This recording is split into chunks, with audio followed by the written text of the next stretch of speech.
Hey, how's it going, everybody? This is Joey Galvez, one half of your host of Explain Yourself, and I want to let you guys know about a really cool book from our friend of the show, Eli Shockey. This one is called The Greylock, and it's a story where magic is a commodity.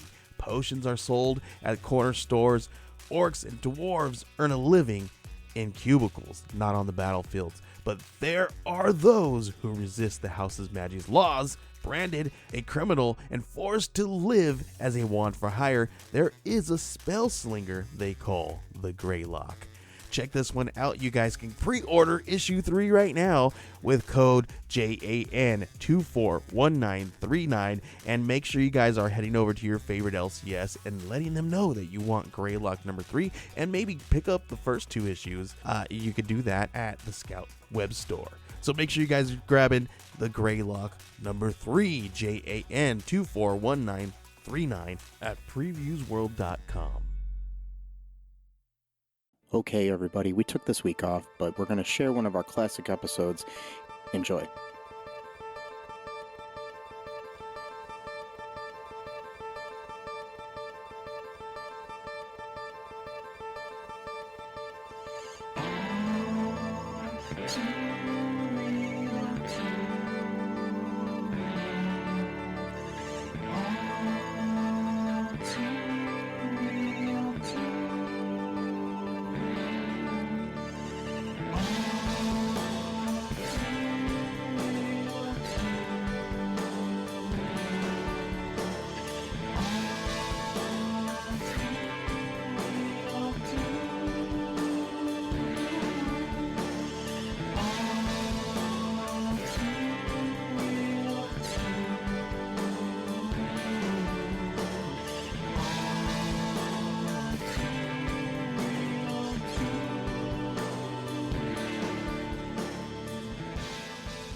Okay, everyone.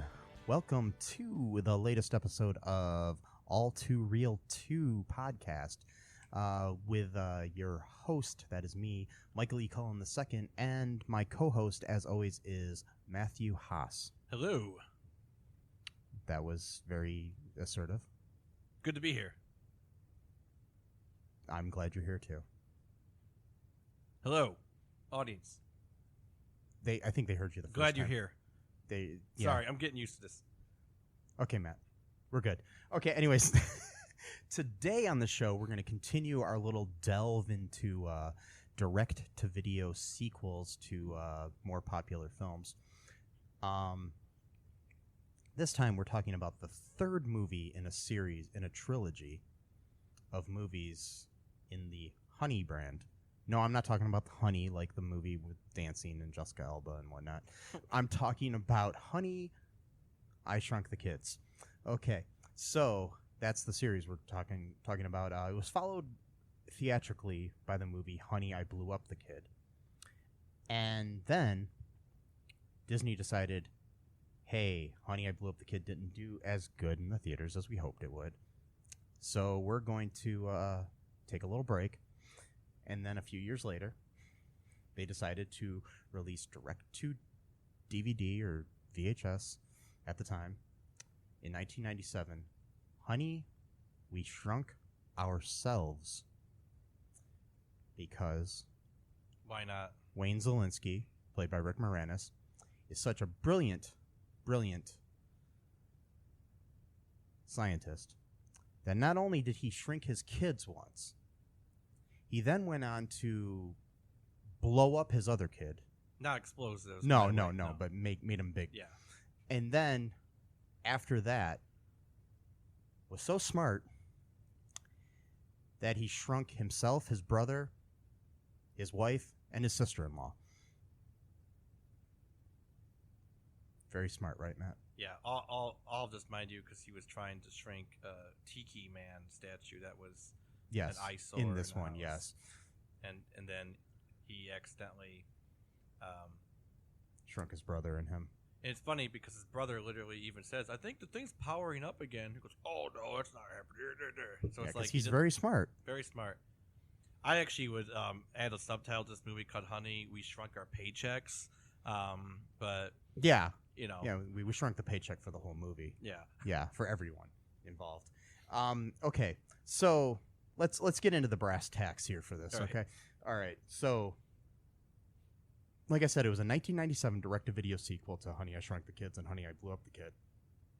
It is the third and final installment in the Honey, I Shrunk the Kids trilogy. It's also the directorial debut of cinematographer Dean Cundey, or Cundey. I don't know how you say his last name, but it's Cundey. I've heard it pronounced both ways. Anyways, he is known as the cinematographer for films like Halloween and other John Carpenter films, and a lot of really good cinematography in films. I can't remember off the top of my head a lot of them. Let me see if we can find here really quick what else he's done. He's done a lot of collaborations with John Carpenter, Steven Spielberg, Robert Zemeckis. He won an Academy Award for Best Cinematography for his work on Who Framed Roger Rabbit. Roger Rabbit. I can't talk. Who Framed Roger Rabbit? And he's been nominated like various times. He's now 72 years old. I don't know, so that would have made him in his 50s back then when he did this film. He's, really good cinematographer. But Ray Stella, the cinematographer of this film, not quite sure if he's as good as Dean Cundey, but he might be okay now. But this is the only thing I can find that he did. So it was obviously shot. It was shot direct to video. So it was shot in the old school. Okay, here you go, kids. If you didn't know this, back in the day, televisions were square and not rectangle. Right. So if you didn't know that, the aspect ratio of a screen would be more square at a 4:3 as opposed to the 1080p and the 720p and all that stuff that we're used to nowadays. And the 1:1 and all that different things. There was different aspect ratio back then that would fit your television. So this was made basically directly for VHS at the time, because not a lot of people had DVDs even in 1997. Right. It was made in a TV format, as opposed to the other two films, which are in a cinema format, which is more rectangular. So if you do end up watching this, which I recommend you do before you listen to this. So if you haven't watched it yet, stop the podcast right now, and we can wait for them, right, Matt? For the whole movie? Yeah, we're just going to wait here for like a couple hours. The movie's actually quite short. It's actually like 75 minutes. So it's really fast. Short for a movie. So I tell you what, folks, we're not actually going to wait for you. We're just going to, let you pause this. Yeah. You can come back to us. Yeah. We'll still be here. I mean, you really should not listen to our podcast first. I mean, for Honey, we Shrunk Ourselves. Unless you never plan to watch this movie. I guess you can listen to us rant about it. I mean, it's not that great of a movie in my opinion. So yeah, I mean, your life is not going to be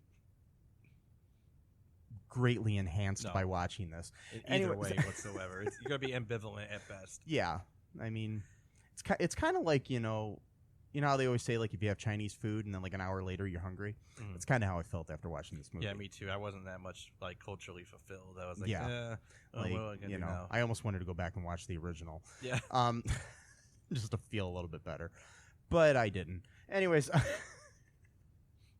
okay, I digress. That's a lot. That's a good explanation for the younger listeners, because they might not know. Like for example, that's why if you watch like old TV shows like on Netflix, and it's all like a square. That's the reason why. You get the black bars on the side of it. That's the reason why. Is because if you notice too, you might watch a show that started off like that, like Scrubs, for example, and then moved into a wider screen format. Yeah, in the first season it's square, and I think by the third season everything is full.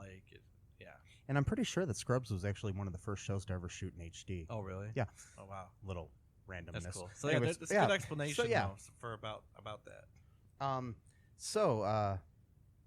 Okay, so let's get to the plot here. First off,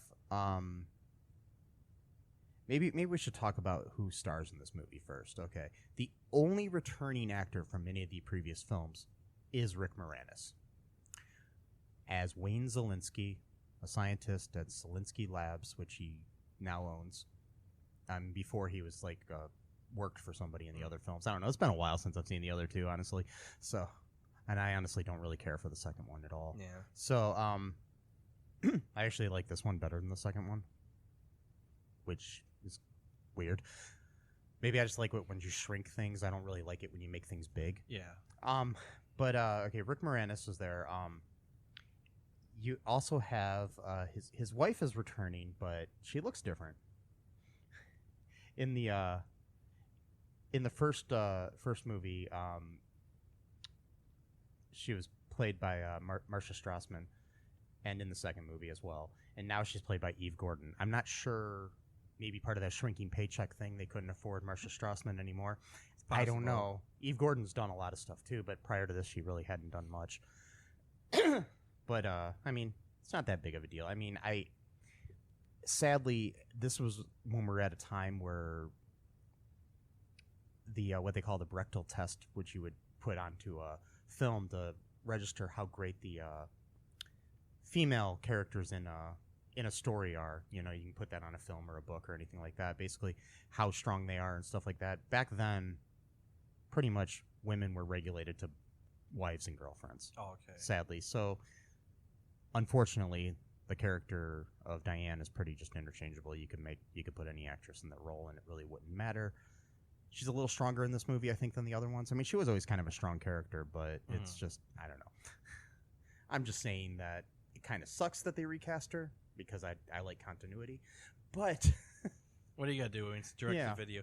You could say though that this movie about being shrunk blew up her career. Because he said she didn't do much before this movie, so and then later on she did a bunch of stuff. I was trying to do All right, we're done, folks. No, I'm joking. No. I'm no longer doing podcasts. No, I'm joking. Anyways, that was good. That you know, I think your sense of humor is growing. Ooh. That was bad. Anyways, okay, so then we also have the character of Adam returning, who is the son that they blew up in the second movie. You know, made big, not blew up. Right. I hated that title. It's a weird title, yeah. But I guess it is kind of like blowing up, like when you blow up a balloon, right. more than when you like blow up a building. This time he's now played as a preteen by Bug Hall, who kids and adults alike might know from the Little Rascals movie that they made in the 90s. He played Alfalfa. Obviously, he's not the original Alfalfa, but because he died a long time ago under mysterious circumstances. Anyways, we'll get into that some other time.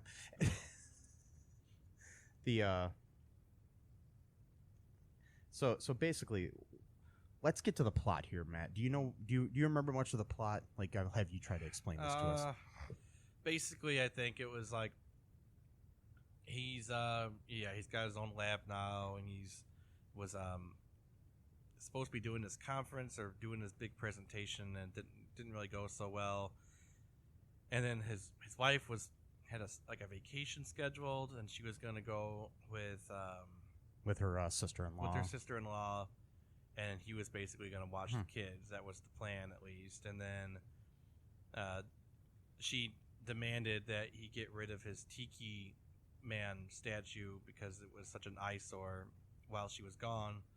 So then he got the idea to shrink it so that he could have it because he believed it was like a good luck charm to him, and he wanted to respect the religious nature of it, so he didn't want to just get rid of it.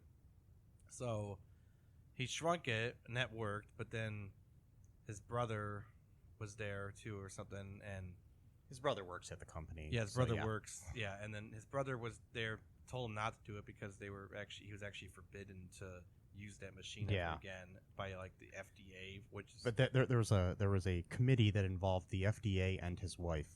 Which I'm not sure what the Food and Drug Administration has to do with the shrinking machine. I don't know why. I think it was the FDA. I don't know. Maybe it was some other. No, they said FDA. Did they say FDA? It doesn't Yeah. make any sense to me. Why would they have any regulation over a shrinking machine? It's got nothing to do with food or drugs. But whatever. Unless you're shrinking food and drugs. But why would you? I don't know. Why would you want to do that?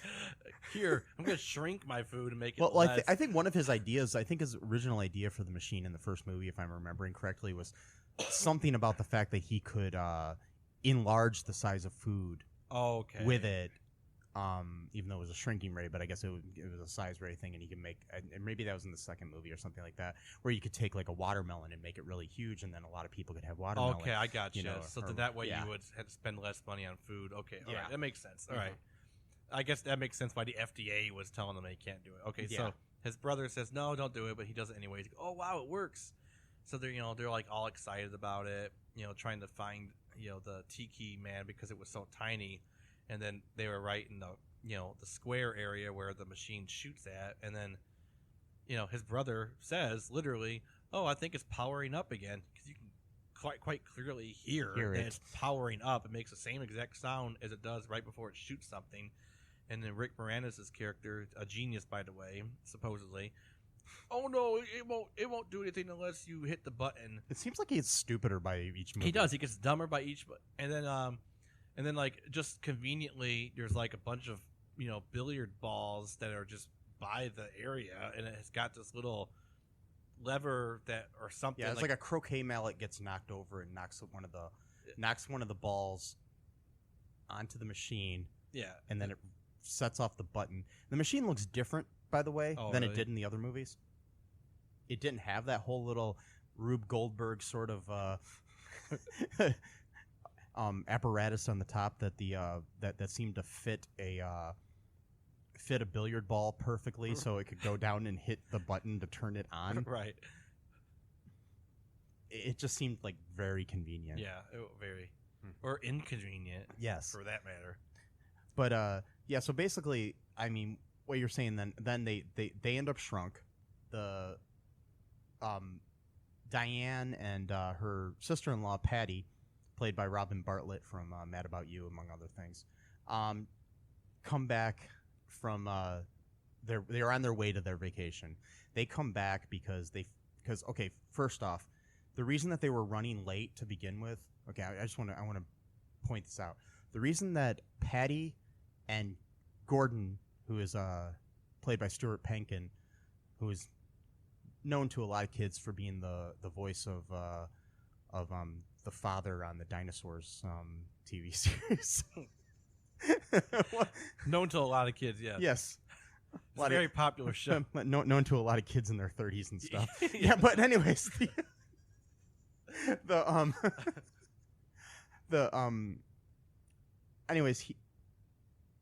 they were running late to get there because the idea was that Gordon and Wayne were going to watch the kids for the weekend, and Patty and Gordon have two kids as well. Jenny, played by Smallville's Allison Mack, and Mitch, played by an actor named Jake Richardson. And anyways, Mitch has this issue where I can't remember the name of the issue, but it's something where he has low potassium. Yeah. And he needs to take medicine for it or he'll die. Wow. They basically say that he will die if he doesn't take this medicine or get the right amount of potassium that he needs. I didn't know you could die from lack of potassium. I'm just saying what they said. I can tell you get sick and get tired, sure, but I didn't know you could. But die I guess he could die because it's if he goes into a coma or something. Wow. Yeah. But anyways, so they come back because of the first when they arrived at the house to go on this vacation that Patty and Diane are going on. The reason that they're running late and overreacting Patty, because Patty just seems to be nervous about everything. Yeah, she's very anxious. Yeah. The reason she was running late is because they almost forgot Mitch's medicine. That's why they were running late to get to Wayne's house. Then they left it in the car. And then they left it in the car, even though that was the reason she was running late in the first place. And then I'm pretty sure that I would make sure after that, but then we wouldn't have a plot. Right. And right. So they had to go back to leave the medicine there, and in the meantime, the kids are gone because they think that they're left alone because at this point they found money for pizza and they heard a message that Wayne had left earlier about going to see some kind of spaceship launch or something. Okay, yeah, that's right. Then they went to buy snacks and stuff. So they went to buy snacks and stuff with the pizza, and then Jenny decides to invite a bunch of her girlfriends over. Who, it's really weird if you listen to the phone call at that point. The girl on the other line, you can actually hear what she's saying, and I had to rewind it a couple times to listen to this. But she says something about "you'll never believe my underwear." Which is really weird for a couple of 12-year-olds to be talking about. Anyways, I'm just saying. Okay. I listened to it and I was like, did I hear her just say underwear? She actually say that? On the other line. That's what it said. You'll never believe my underwear. Or something of that nature. I don't know the exact line, but it was something about her underwear. And I just found that really kind of creepy. Yeah, anyways. Maybe it was something that was like inside joke or something. I don't know. Or foreshadowing to the future of Allison Mack's life. Anyways, maybe. We'll get into that in a little bit here. Yeah. That's the real agenda of this podcast. Yes, is to launch into something else. But anyways, but anyways, they decide to have this party or whatever. But in the meantime, they leave. The wives come back. They say, "Oh, the kids will know we're here because the car's in the driveway." Mm-hmm. But because Patty's so, I don't know, has a lot of neuroses and stuff, she decides to, normally she puts blocks behind the car because she's afraid of something with the parking brake not happening. The car, of course, she forgets to put the parking brake on there. The car goes... Yeah, this time she forgets to put the brake the one time. Yeah, and then the car the car goes into the neighbor's yard. Which is still right in front of the kids as they're coming back. But that's the other thing. Okay, there's no car in the driveway. Fine, the car is literally across the street's driveway, facing them. Yeah, but the kids are like skating right in front of it when they're coming back from the carryout or wherever they got their snacks. And shit. They didn't even see that. And my point is though is that at what point someone's gonna look out the window at some point and they're gonna see, hey, what's my mom's car just standing? Yeah, unless everybody has a station wagon that looks exactly like that. Yeah. But anyways, when they came back, they put the medicine on the counter in front of the very strategically placed Trick cereal box that is like advertising. Yeah. Like there's just so much product placement. Oh in yeah, this movie I know. that It's hilarious. ridiculous. Anyways, I guess they got like General Mills and some other people to donate a lot of money to this movie so they could actually have a little bit bigger budget. Yeah. I just imagine this movie with a lower budget than what it already had. Right. I mean, mind you, I would love to have the budget they had for this movie. I could make a decent movie. Yeah. But but anyways, so they go up and they're looking for Wayne and Gordon, and they get shrunk. They get shrunk. I forgot, how did they get shrunk? Another one of those billiard balls falls. Are you kidding me? No. I forgot about that. So the same exact thing happened. God. But why? What made it fall? I guess the machine getting to critical mass would shake the building, and then it knocks off one of these billiard balls that's near a croquet mallet of some sort. Why did he even have those near? I don't even get it.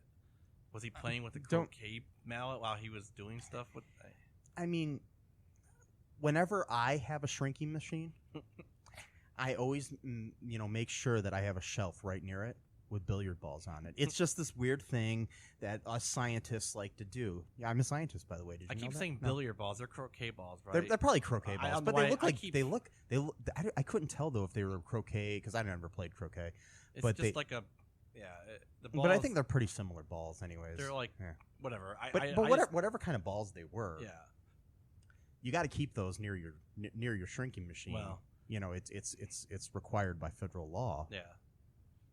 In movies. No, and I don't know why the hell they were there. So the same thing happens to them. Get shrunk. Okay, wow. And then Diane gets mad because she realizes that Wayne was using the machine even though he wasn't supposed to shrink the freaking Tiki Man. Right, because that was right she there. was mad about this Tiki Man. Right.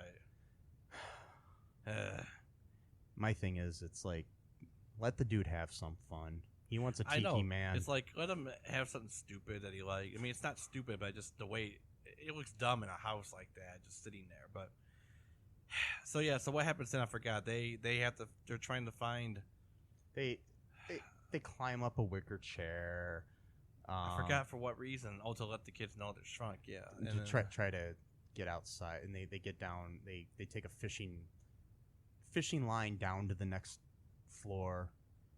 Right. And then they end up in Adam's bedroom. Okay, yeah, now I remember. And then they find the Sports Illustrated magazine. Yeah, like the kids come in there and they're looking at a magazine, and it's kind of almost implied that they're looking at something like Playboy or something. Right. Or like even a Sports Illustrated swimsuit issue, but it was actually Sports Illustrated for kids. Just regular But the way the kids were getting excited was almost like they were like, ooh, look at these dirty pictures. Yeah, I know. And then, it's like a picture with some basketball player on the front. I think it was either like Shaq or Michael Jordan or somebody on the cover, whoever was popular at that time. But it's just and that was because Rick Moranis' character's son wanted to play baseball and sports. He wasn't really as into science. He wanted to go to baseball camp instead of science camp. And his dad was like, well, no, you love science. It's like, I got to make you do what I like. Just, just as, Which is nothing like he was in the other movies, because he seemed to be very supportive of his kids. In my opinion, it just, I watched him not too long ago, but it's still been a while. But anyways. So they find that, and then they go downstairs. They find themselves in the kitchen at some point. And there's they get down through they're riding in another product placement, a Hot Wheels car. That's right, the Hot Wheels car. down on this Hot Wheels track, where there's as they're going down this Hot Wheels track, which ends up being kind of like riding like a roller coaster for them. There's some inconsistencies where the background is actually what's in the front of them. Oh, there's just different, like they. Wow. There's some inconsistencies there, but anyways, they end up flying into the laundry chute, down into a laundry basket in the basement, and they had these like orthodontic like rubber bands around around them to protect themselves inside the car, that just totally disappeared and never appear again. I just had to point that out because there's different I can go through a lot of the mistakes later on in this talk. This is very important, folks. Yeah, very important to point out all these mistakes. Yeah. But yeah, they end up there and they go through a bunch of crap where they're trying to, including crap of roach crap. And that's right. Yeah, I remember that. And, I don't know. They had to escape the roach because. Yeah. And then I know at one point they end up back upstairs because they're in the that's where they find the roach, I think, is upstairs, because they end up back upstairs because the kids bring the laundry up. Oh yeah, okay. Because kids are actually doing something. Like my thing is you got a bunch of kids coming over. The last thing I'm thinking about is grabbing the laundry. Basket. Those are very good kids that are doing chores while their parents aren't even home. Wow. Yeah. But they had already made like a chilly volcano and stuff. That's like right. that. I remember that. Yeah. So what happens? They get separate. At some point, they separate voluntarily. Yeah. Right? They take the way they get back downstairs is through there's a bubble machine that one of the girls, because these girls come over. Oh yeah. That are friends of Jenny's, to have a little slumber party sort of thing. These girls, including one of them who is played by very, very young Mila Kunis. Yeah. Prior to that 70s show. Yeah. She plays her friend Jill. Anyways,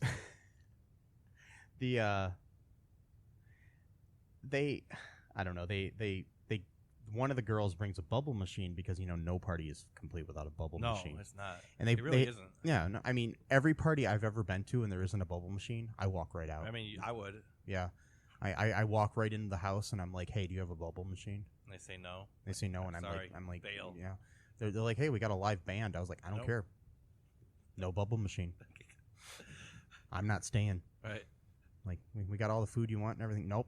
No bubble machine. I'm not staying. It did look pretty cool, though. I mean, yeah. I mean, it looked like a really. I'm being fancy- serious here. know. I mean, I never stay at parties without bubble machines. You know me. Yeah. I'm known as the bubble machine guy. Anyways, so they have this bubble machine. It's up on the stairway or something like that, and the way that they get down is Diane and Patty get into they go into one of the bubbles. Yeah. Through the machine, and then they land safely onto the ground. Wayne and Gordon get into another bubble. I'm just not trying. Okay. Nothing against Gordon. He's a big dude. I can understand it holding the two kind of lighter weight women, but Gordon and Wayne. But they're so tiny, though. I guess it would. I mean, like, I don't know. probably the size it just of seems like ants or something like that. Just, I mean, I just don't even know if an ant could stay inside Maybe of a not. bubble. I don't know how that works. I don't know the science behind this. it probably is no science behind it. It's probably just something they did. So yeah, they end up almost getting into the ceiling fan, right? It's like a chandelier. Or Chandelier. Something, and they get and the bubble pops at the same point that somebody's walking by with a bowl of onion dip. Oh yeah, okay, I remember that. Yeah. Oh, here's this funny line that's like such a sexist line in this movie. So they're like, "Oh well, don't worry, we'll be okay. It's just a bunch of teenage girls. How much can they eat?" Yeah. Like that's okay. So you're. Well, I don't know if that was promoting necessarily anorexia to teenage girls that they can't eat. Like I don't know if that means that. I mean, it might just be because they're small. No, it means what I say it means. Okay, it's sexist. It was a sexist we'll go with that. agenda. No, anyway, so because this movie has a very feminist we're gonna agenda talk later. about this later. Okay. This is very ironic too, Yeah. extremely Okay. ironic. But We'll get to that soon. I'm like itching to get to that part. All right, but so they of course dig into the dip and they're trying to make sure they don't get eaten. Yeah, it's very similar to like in the first movie. There was a scene where Nikki was in a bowl of like Cheerios or something. And, Oh, that's right. I remember or that. Oreos or something because they didn't actually Oreos. use product names in that movie. But this one, They didn't need to. we have Honey Nut Cheerios. We have Trix. We have Diet Coke. I we mean, have. it was a lot. I think Cheetos Yeah. played a part at some point. we had like a Save On Drugstore on the bottle for the kids' medicine. Everything Right. we had. I think Costco was in there too at one point. The Possibly. bag, I think, was Yeah, said it might have Costco. been. Wow. Yeah. Anyways, so they end up in the dip. They end up being okay. The girls don't eat them, of course, because if they did, then the movie would just Then end. they eat their parents. I mean, terrible. That's another one. It's like, Mom, I ate Dad and Uncle Wayne. The unfortunate turn. This is went in the bad way. So they get out, and then what was their next plan? Okay, their next plan was to do something with the stereo so they can make their voices Yeah, amplified. they had the idea early on that they wanted to amplify their voices, and so they go over to the Sony stereo. Yeah, Sony. It's right. Yeah, and it then said Sony really big on it, right. but it was really small. But still, And at this point, a couple of guys, teenagers, some boys, like about 3 or 4 boys, come over. One of them is a boy that Jenny had been dared earlier to call and tell that she thought he was cute, and somehow that just told him that he needed to come over to a party. Yeah. Yeah, and I don't even know how they knew where they were. Yeah, whatever. Because it wasn't at Jenny's house. This was at Adam's house. That's and not right. Jenny's. Wow. So I guess maybe I missed a line or maybe they right. just knew. It's, Yeah, but the kids, Ricky King is played by an actor named JoJo Adams. Oh. It's the only thing I know of him from is this Cool movie. name. Yeah, who had like a nice little late '90s girly hairstyle that that we was- all had back then. That was very popular. Yeah. Hairstyle. That sounds like a blues musician. I could see him playing like an acoustic guitar. JoJo Adams tonight in Chicago at the House of Blues something theater. Yeah. Okay. Anyways, JoJo Adams. If you're out there listening, JoJo, Yeah. please contact Yeah. us. I'd like to see what you're up to now, man. I mean, you're good in the movie. You played a jerk well. Yeah. I don't know if that's a I compliment wanted or to not. punch you in but the face, even though were a kid. yeah, so it worked. He's not a kid anymore. He's No, like in his I 30s know. now, so we're good. Okay. This was 20 years ago. I know. 21 years ago. I know.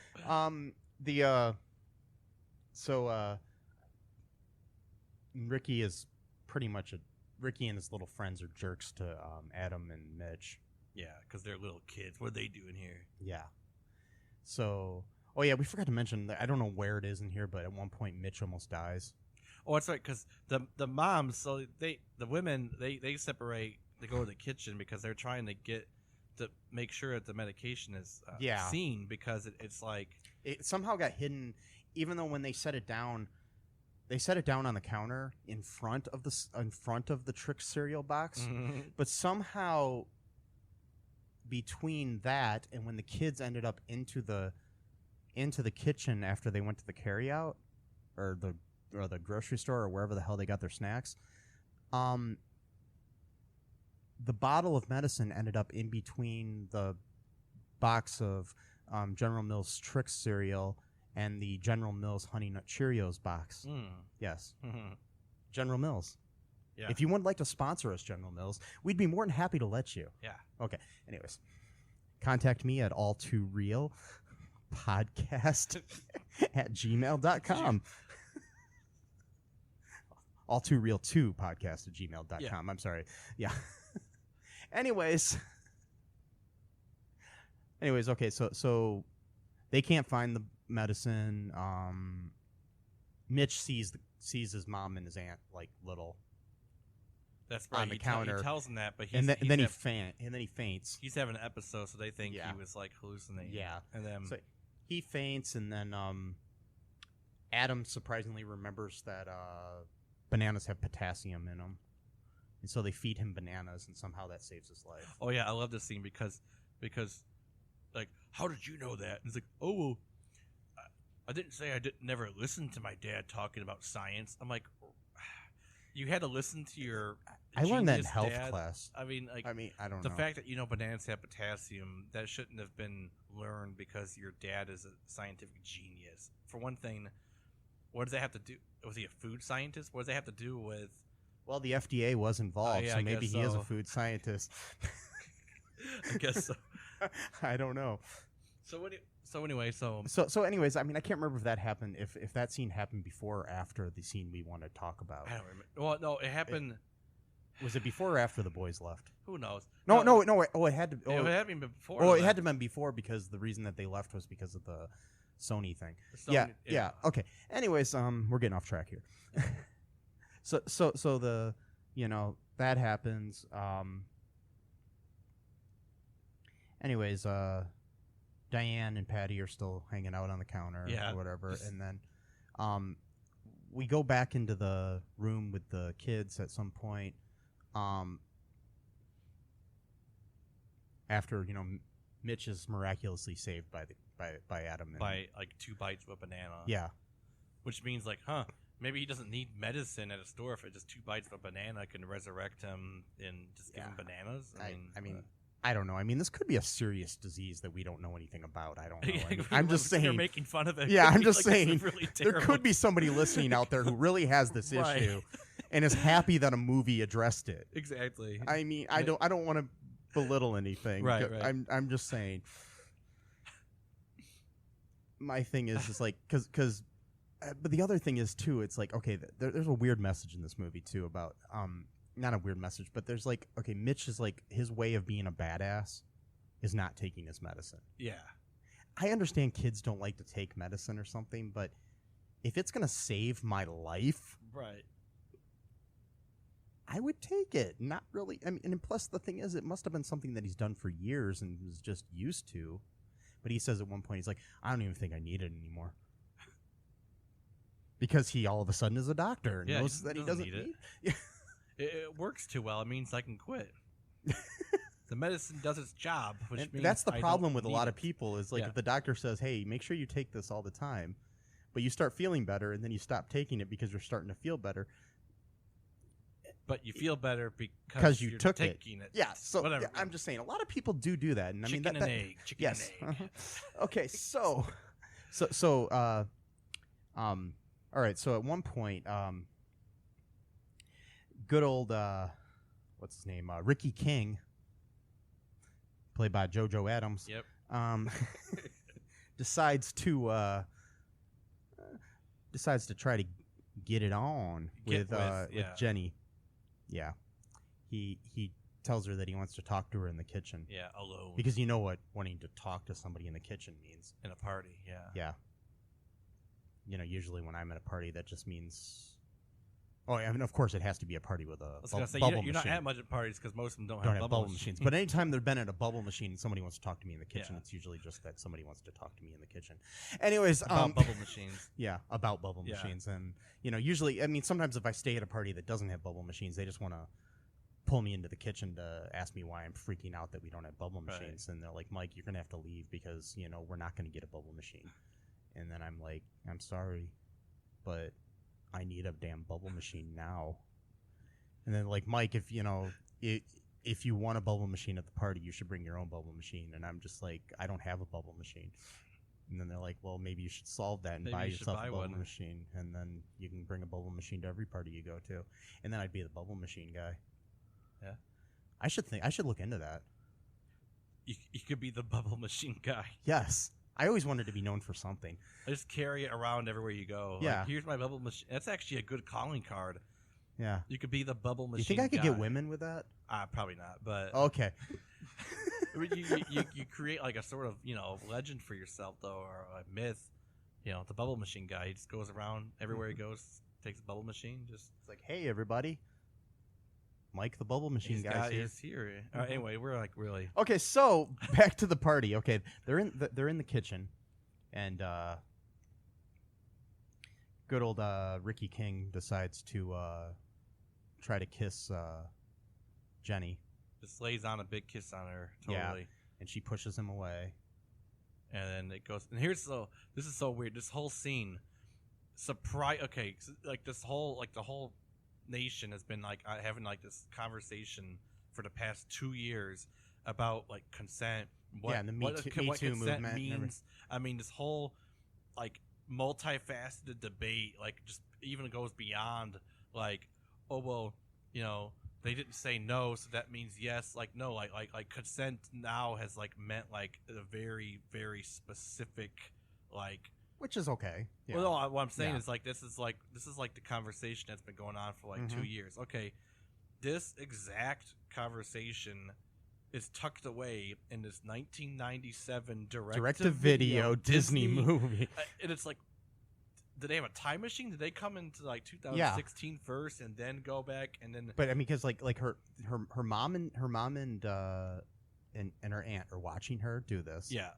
And they're you know, because they're little and they're on the counter, and she pushes him away and says, you know, basically no means no, sort of thing. She doesn't. I don't know the exact dialogue. I can't remember it, but you know, but they were really proud of her. You know, they're like, oh, you go, Jenny. You know. Well, what she said was, you know, you didn't ask me if I wanted to be kissed. Yeah. It was very specific. Yeah. And he's language. like, oh well, I didn't think I had to ask if you wanted to be kissed. And all this, and then he's something like, you know, other girls are like that or whatever, and then she's just basically like, I'm not other girls. I'm not. Yeah, I know. Yeah. I'm not one of them. And then so he gets all pissed off and leaves. And then and then him and his buddies start trashing the house then because she rejected him as punishment. And let's go back to this to this little Me Too scene. Oh yeah.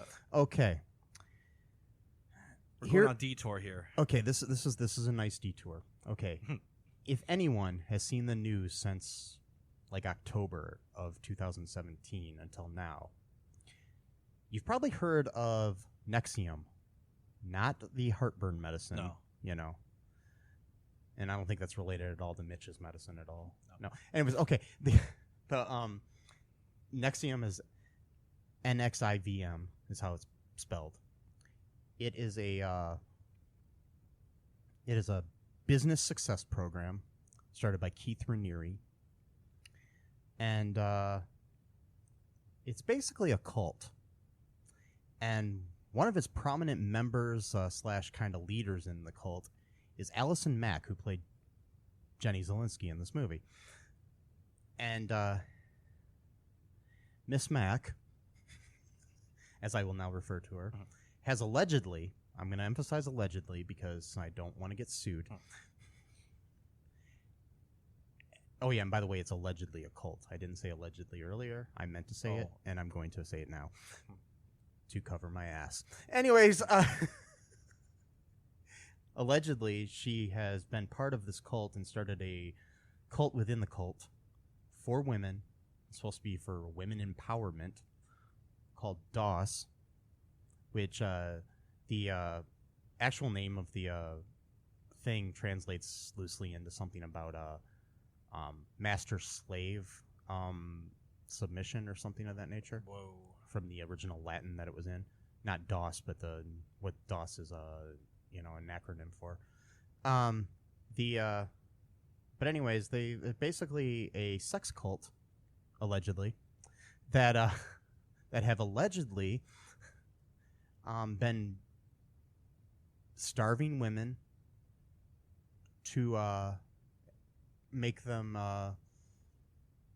perform sexual acts for Keith Raniere, as well as allegedly being branded near their genitals by a cottering iron without any kind of anesthetic in a room in a ceremony where you can smell where the other women in the room were wearing masks because they could smell the flesh burning on these women. I mean, well, a brand. I mean, iron.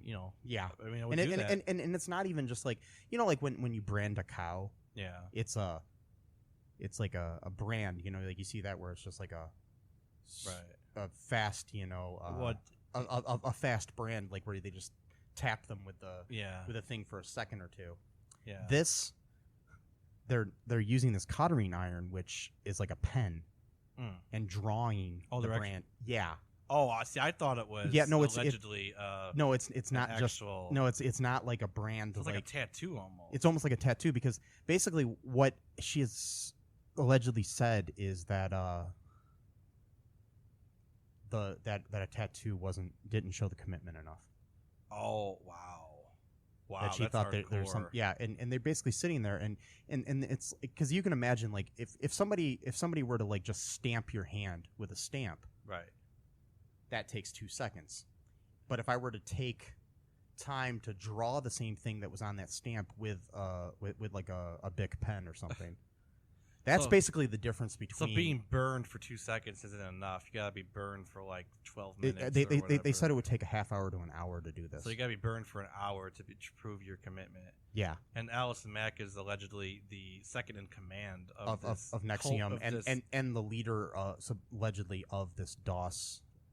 Also called the VOW, which is supposed to be like a movement within the movement. Yeah, I guess to empower women. It was supposed to be but somehow it's very opposite of empowering because nothing says empowering women than having a name that says master-slave submission.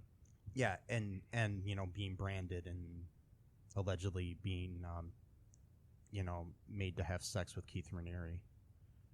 Right. So if you want to look up more of this stuff, I highly recommend doing it. You can get trapped like I have in a rabbit hole for like weeks. It's amazing reading about this. It's very scary. I mean, a lot of you probably have heard about this, but it's just so weird that the dichotomy between this and the and that scene in this movie. Because the scene comes out of nowhere, and the scene is very women empowering. It is. It's such a weird movie to do it though. It's just like thrown in there. I mean, it's like I come across stuff like this all the time in movies where I'm like, this scene is so good that it really deserves to be in like another. Deserves movie. to be in a better movie. Because it does. Because she's like 12 years old at this point or 13. Yeah. And this guy just totally lays a kiss on her, and like again, this is 1997. It was normal for movies to like, the guy's got to chase the girl and then to prove, he's just got to lay a kiss on her to really show that he's interested in her. And then, I mean, this was this was like a couple years before like American Pie and stuff like that. It's not like the era of, Me Too and stuff. And then this is like, I mean, not saying that American Pie is necessarily promoting any kind of, besides with Stifler, but that's another story. No, it's not, but it still has that same, like, gotta sow my wild oats. I mean, the whole idea of that film is to lose their virginity sort of thing. Yeah. But this, I don't know, it's just so weird, this Me Too scene in the middle of Honey, We Shrunk Ourselves. and being played out by someone who allegedly is a second in command of a sex cult. She's been arrested. I mean, that's the other thing too. She's been arrested. Right. I don't know when this will air, but she's got a trial in October of 2018, a hearing or whatever. She's right now out on bail, living with her parents in California on it was like a $5 million bail. Wow. She's under house arrest there. And Keith Raniere's in jail as well. They wouldn't give him any bail because he's a flight risk. They were both arrested in Mexico. They had escaped to Mexico and they were brought back to the United States by it was like the FBI or somebody involved. So that's not alleged. That all actually did happen. Yeah, that actually. So we don't have to say alleged. For yeah. that. But so and she's, I don't know. It's just so disheartening when you see this scene and you're like, this little girl in this movie. I know. I know it was just a character she was playing, and people, and I mean, I'm sure though I'm sure I don't know. I mean, I don't want to presume how she's thinking, but obviously she's been brainwashed or something's going on, and I mean, her point of view on life has changed since then. Well, she played it so sincere that scene too. I mean, and she was. I mean, and a lot of people are big fans of hers from Smallville. She was on that for ever. I don't know how many years that show was on. It was on half a dozen or more years. I never watched it. I never did either. It was on for like 8 yeah. I mean, I watched it. I watched the first season, and I remember thinking, wow, her character Chloe was cool, and she was this high school reporter who was always trying to get to the truth and all this other stuff, which is kind of ironic too. So it's just kind of funny when you go back and look at the characters she played and how motivating and empowering to women they were. Yeah. To her ending up getting involved in Nexium. Sometimes people just they want to believe in someone or something, and they want to relinquish their control because it makes them feel safe, I guess, or secure. I don't know. I mean, it's hard to presume what someone's motivations are for joining any type of organization like that, but it usually has something to do with wanting to relinquish your own responsibility to someone else so that they can tell you what to do and you can basically get brownie points or whatever. Yeah, I mean, sometimes you just want to have some kind of it's almost like a letting go of control type thing, but then you actually sometimes you feel like you have control because of that, because you have some kind of order in your life. Yeah, it's weird. You let go of control, but then that itself becomes an aspect of goodness. It's very paradox kind of thing. But anyway, that was a nice little tangent we went on. So necessary detour because that scene is such.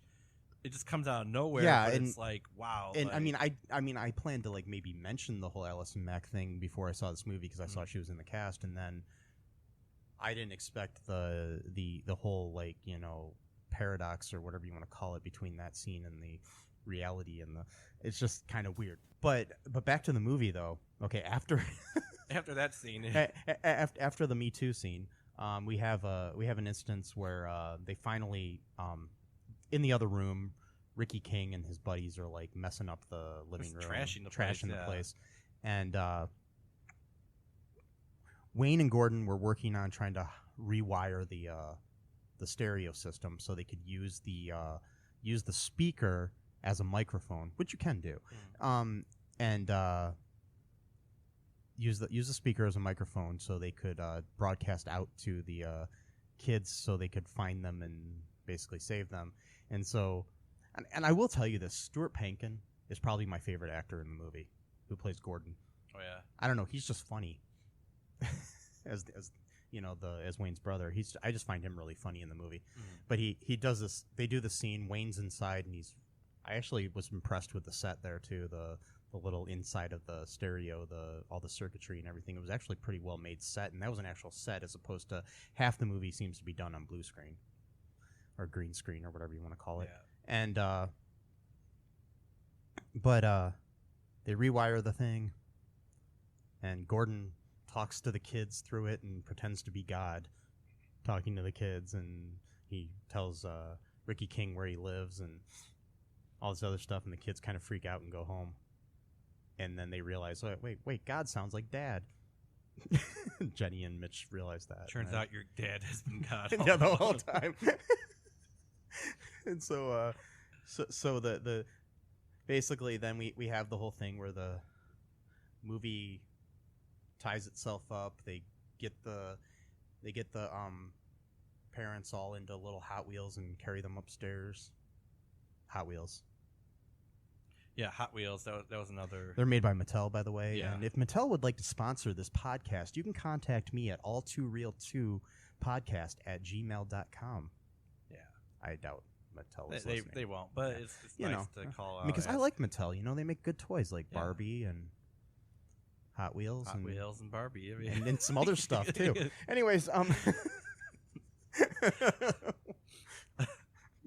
sorry for that. Sorry for sniffing right there into the microphone. No, it's okay. Very unattractive sound, but there we go. There's some more unattractive sounds. Anyways,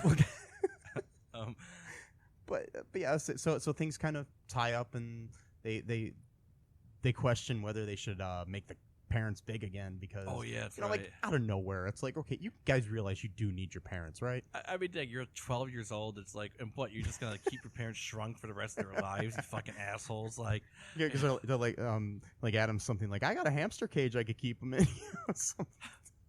But so then the movie then ends with a scene where they let Adam go to baseball camp.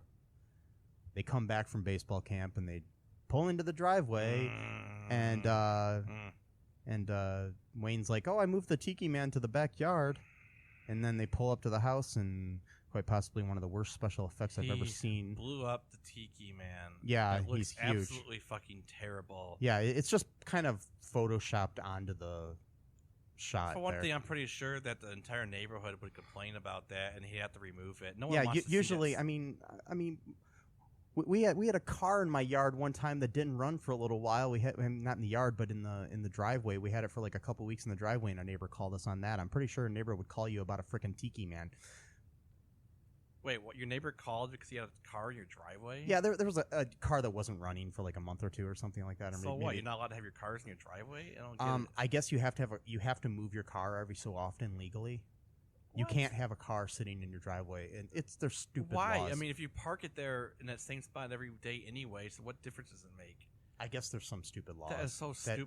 That if a car goes unmoved for a certain amount of time, it's different in every city. Okay, I guess, so just put it in neutral and move it like 2 feet. There you go. Yeah. There's your. But I guess you're supposed to drive your car every so often legally. That's so stupid. It's your whatever. Yeah, I know it. You- But anyways, whatever. you know, neighbors will complain about stuff like that, or like if your grass is overgrown a little bit. I Right. mean, you think somebody's gonna complain about a freaking Tiki Man in the huge backyard? ass statue. I mean, this is going on like.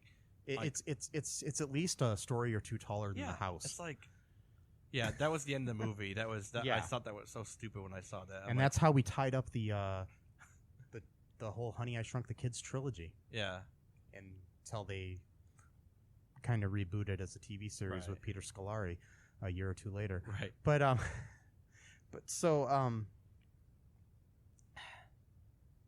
there were a couple of things I wanted to bring up some major like goofs within the movie. Mhm. I don't like to point things out like this, but actually I do. Mm. Why did I say I don't? Because you don't. Yeah. Anyways,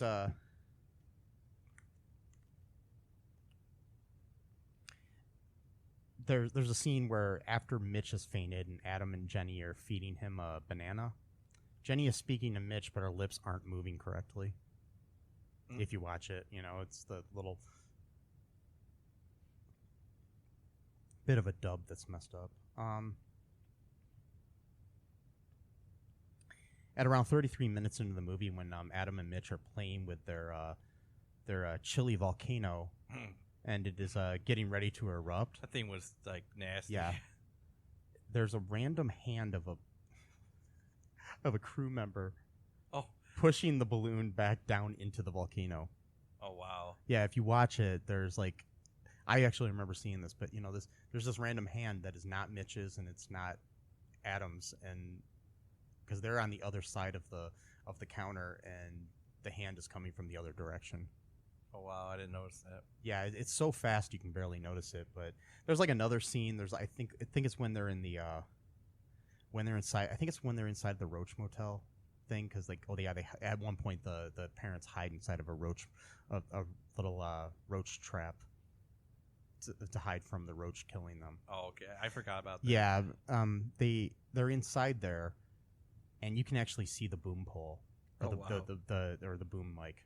So coming down into the shot, and then there's some other times where the background isn't lined up with the foreground and stuff in the blue screen shots. I guess didn't have a great editing team or I don't know what's going on. It happens. I mean, I've seen it happen. Maybe they rushed it. I've seen it in very, very expensive movies where you've seen a boom shot. Oh, wow. But I remember one time there was some movie I saw a long time ago with Kevin Pollak. I can't remember what it was, but there was a boom mic visible in like probably about 4 or 5 different scenes, very visible in the movie. So things get released that have decent budgets, but I don't know. Anyways, but so yeah,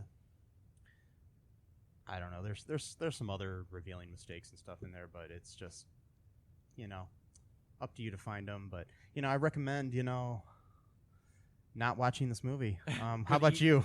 Good Easter egg. Yeah, I wouldn't. Yeah, I would not recommend this. Really, I mean, if you want to watch it for whatever reason, fine. But I mean, it's probably like if you're watching some kids or you have kids or whatever, and you need something to kill time with. It's not like it's a horrible movie. Like a kid-friendly movie, yeah. Something that's decent. Kid-friendly movie with a good like Me Too thing in the middle of it. Yeah. Well, that's important now too because kids are younger and younger now. So maybe you should watch this movie. Are engaging with your kids in like courting rituals, which we wouldn't even do until we were teenagers. Now they're doing like 10 or 11. So it is good, I guess, to watch something like this. I mean, like I said, yeah, it's something good to watch with your kids, maybe, and maybe not, by yourself when you're 40 years old. No. And, like I did, but well, you had to watch it for yeah, doing this podcast, I know. So can I go back to this card thing? No, I'm sorry. Yeah, go ahead. Now. So what if you have like 2 or 3 cars, like a 2-3 car family, and for whatever reason you just don't like to drive that one car? So you're saying that you're forced to have to drive that car to go to the grocery store one week, even if you like to drive the other car? I don't know. I mean, there's some stupid laws. Like I just know that we got in trouble and we had to move the car. That's bullshit. Like because the car stopped running.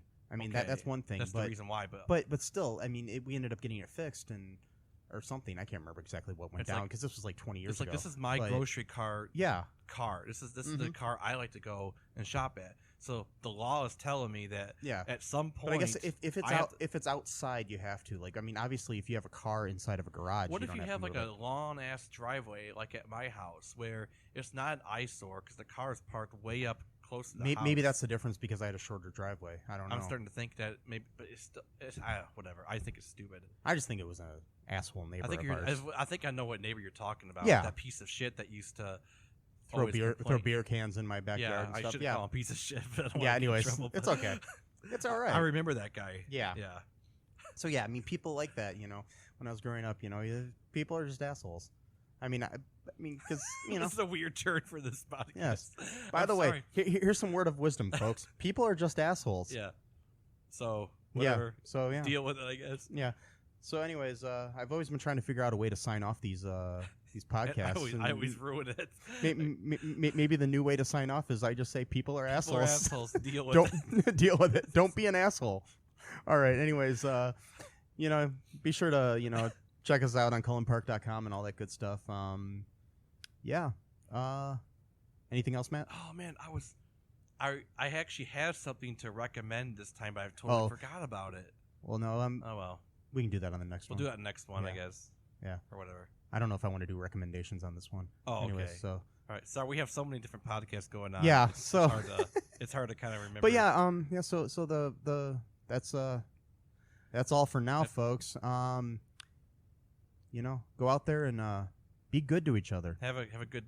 Yeah. Be good to each other. Have a great day and night. And remember, if you do not have a bubble machine, Mike is not going to your parties. No. It's not happening. So. No. So if you would like to email me at ALL2REELTOO podcast@gmail.com and invite me to a party, please, in the body of that email, let me know if you're going to have a bubble machine at your party, and maybe I'll show up. All right. All right. Goodbye, folks. Bye. Thanks for listening to ALL2REELTOO podcast, a Cullen Park production. Produced and edited by Michael E. Cullen II. Music by Matthew Hawes. Subscribe and share the show. Visit us at cullenpark.com.